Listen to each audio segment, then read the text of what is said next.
l'écho des semelles oubliées, partilla, les racines aux pieds.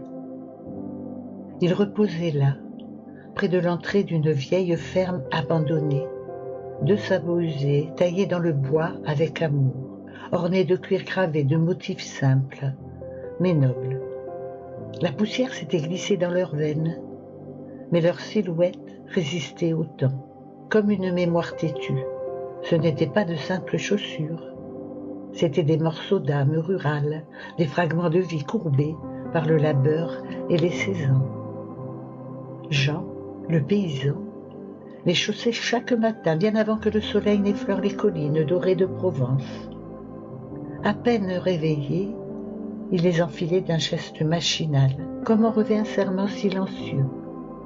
Il l'avait mené dans les champs de blé, sur les sentiers caillouteux, dans la grange, où il battait le foin à la sueur de son front.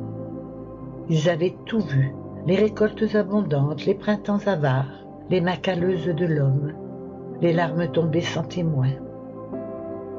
Sous la pluie de l'automne, les sabots raclaient la terre détrempée, lourds du poids de la fatigue. En été, ils claquaient sur le sol sec, témoins d'une terre brûlée par le soleil et d'un corps qui n'arrêtait jamais.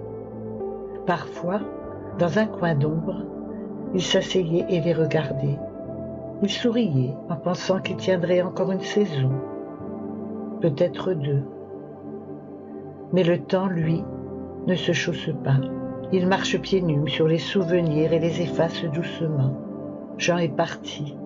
La ferme est vide. Seuls les sabots ont refusé de disparaître, comme deux gardiens de bois et de cuir. Ils attendent. Ils portent encore l'empreinte de ses pas, le silence de ses pensées et l'écho lointain de ses jours passés.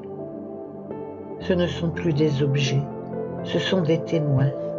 Ils murmurent à qui veut les entendre l'histoire d'un homme simple, enraciné dans sa terre, fidèle jusqu'au bout à son travail, à ses gestes, à sa dignité.